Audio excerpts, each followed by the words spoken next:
सबको लगता है कि योगी ने मौलानाओं को लेकर सबसे बड़ी चेतावनी दी है, लेकिन सबसे बड़ा सवाल उठता है कि भाई साहब आखिर क्यों? आखिर मौलाना ने किस प्रकार की गलती की थी कि उत्तर प्रदेश के मुख्यमंत्री योगी आदित्यनाथ को इतनी बड़ी चेतावनी मौलानाओं को देनी पड़ गई? दोस्तों आइए देखते हैं कि आखिर पूरा मामला क्या है और यह विवाद क्यों चर्चा में बना हुआ है और योगी आदित्यनाथ को इतने कड़े फैसले क्यों लेने पड़ रहे हैं। दोस्तों जैसा कि आप सभी को पता होगा कि पिछले कुछ दिनों में बंगाल का चुनाव तेजी से जारी है और अपनी अपनी जो राजनीतिक पार्टियां हैं अपने अपने हिसाब से अपना वोट बैंक कलेक्ट करने के लिए बयानबाजी कर रहे हैं।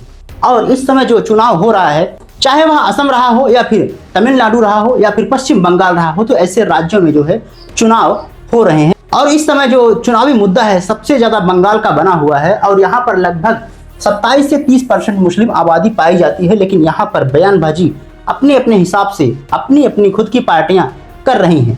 हालांकि ममता बनर्जी की पार्टी टीएमसी ने जिस प्रकार से यहाँ पर 15 साल तक राज्य किया था इस वाले राज्य में, मतलब पश्चिम बंगाल में लगभग 15 साल तक जो इनका शासनकाल था, भाई साहब 15 साल तक कोई मामूली बात नहीं है। टीएमसी मतलब तृणमूल कांग्रेस, और यहाँ से अब इनका पत्ता लगभग गोल होता हुआ दिखाई दे रहा है। ऐसा दावा किया जा रहा है कि अब जो चुनाव होगा इसके बाद किसी अन्य पार्टी की जो सरकार बन सकती है। हालांकि वह पार्टी कौन हो सकती है कमेंट बॉक्स में जरूर बताइएगा। बहरहाल देखने की कोशिश करते हैं कि आखिर पूरा मामला क्या था और योगी को इतने बड़े बयान क्यों देने पड़ गए हैं। दोस्तों जैसा कि आप सभी को पता होगा कि पिछले कुछ दिनों में जिस प्रकार से बंगाल में चुनाव देखने को मिल रहा है, वहां पर राजनीतिक पार्टियां अपने अपने हिसाब से बयानबाजी कर रही हैं जनता को लुभाने के लिए, ताकि उनका वोट जो है इनको मिल सके। और वहां पर लगभग जो चुनाव हो रहा है, चाहे वह बंगाल का रहा हो, तमिलनाडु का रहा हो, केरल का रहा हो, पुदुचेरी का रहा हो, तो यहाँ पर लगभग 9 अप्रैल से 29 अप्रैल तक जो है चुनाव हो रहा है। और 4 मई को जो है रिजल्ट, मतलब 4 मई 2026 को रिजल्ट आ जाएगा कि आखिर बंगाल का मुख्यमंत्री कौन बनेगा, चाहे वह तमिलनाडु हो चाहे असम हो, तो उसका शासन जो है कौन संभालेगा। लगभग 4 मई 2026 को इसका रिजल्ट आ जाएगा। लेकिन इसी बीच योगी आदित्यनाथ ने बंगाल के चुनाव में बहुत बड़ा मोड़ खड़ा कर दिया है और चुनाव का रुख पूरी तरीके से बदल दिया है। उन्होंने ममता बनर्जी पर कई सारे आरोप लगाए कि आप पश्चिम बंगाल में जिस तरीके से हिंदुओं को मारा जा रहा है, उनको जो है टारगेट किया जा रहा है, उनकी संस्कृति को जो है खत्म करने की कोशिश की जा रही है। और बांग्लादेश में जिस तरीके से जो हिंदुओं को टारगेट किया जा रहा था, जैसा कि आप सभी को पता होगा कि दीपू चंद्र दास की जो है बेरहमी से हत्या कर दी गई थी बांग्लादेश में, लगभग जिंदा जला गया था भाई साहब उसको। तो इसको लेकर ममता बनर्जी ने कोई बयान नहीं दिया था और इसी को लेकर जब योगी आदित्यनाथ को एक मौका मिला तो भाई साहब ममता बनर्जी की तो हालत खराब कर दी उन्होंने। और ऐसा लग रहा है कि अब आने वाले समय में टीएमसी की सरकार तो पश्चिम बंगाल में शायद न बन पाए।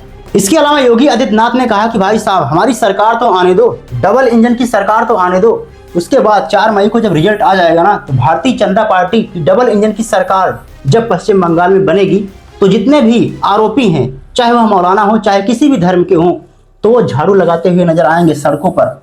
इस प्रकार के बयान जो है, इस प्रकार के भाषण बंगाल की राजनीति में एक उभरता हुआ रुख चेंज कर रहा है चुनाव को लेकर।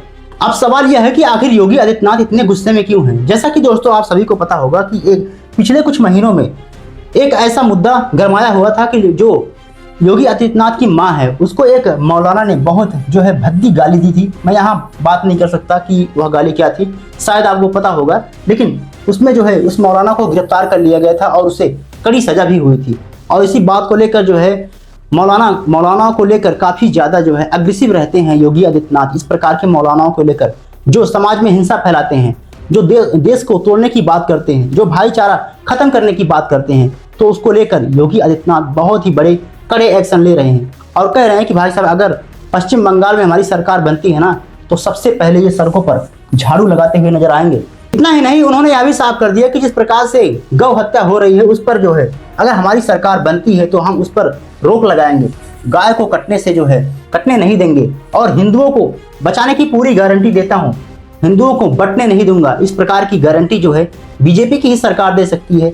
ऐसा बयान जो है योगी आदित्यनाथ के द्वारा दिया जा रहा है, खासकर मौलानाओं को लेकर, जिस प्रकार से उनको। और यह योगी आदित्यनाथ ने साफ कर दिया है कि अगर हमारी सरकार बनती है तो चाहे वह माफिया हो, गुंडे हो, मवाली हो, उन पर जो है बुलडोजर चलेगा भाई साहब। चाहे वह माफिया हो तो वो सभी जो है सड़कों पर झाड़ू लगाते नजर आएंगे। इस प्रकार के बयान आदित्यनाथ के द्वारा दिया गया है। इतना ही नहीं, योगी आदित्यनाथ ने ममता बनर्जी पर सबसे बड़ा आरोप यह लगाया है कि कत्ले आम जो सरेआम गाय का कत्ल हो रहा है वह, उस पर ममता बनर्जी चुप हैं। और बांग्लादेश में जो घुसपैठिए इंटर कर रहे हैं पश्चिम बंगाल में, उस पर भी ममता बनर्जी चुप हैं, कोई बयान नहीं दे रही हैं, कोई कड़े एक्शन नहीं ले रही हैं। इसके अलावा योगी आदित्यनाथ ने यह भी आरोप लगाया कि ममता बनर्जी को भाई साहब राम नाम से नफरत है और वहां पर हिंदुओं को बांटने की कोशिश की जा रही है, उनके संस्कृति उनको कल्चर को जो है खत्म करने की कोशिश ममता बनर्जी की सरकार द्वारा किया जा रहा है। ऐसा आरोप जो है योगी आदित्यनाथ के द्वारा लगाया जा रहा है। बाकी दोस्तों आपको क्या लगता है कि जिस प्रकार से राजनीतिक पार्टियां अपनी अपनी वोट बैंक बनाने के लिए इस प्रकार की गंभीर आरोप एक दूसरे पर लगाते हैं, वहां सही है? कितना सही है आप बताइए कमेंट बॉक्स में। मिलते हैं अगली वीडियो में, तब तक के लिए जय हिंद जय भारत।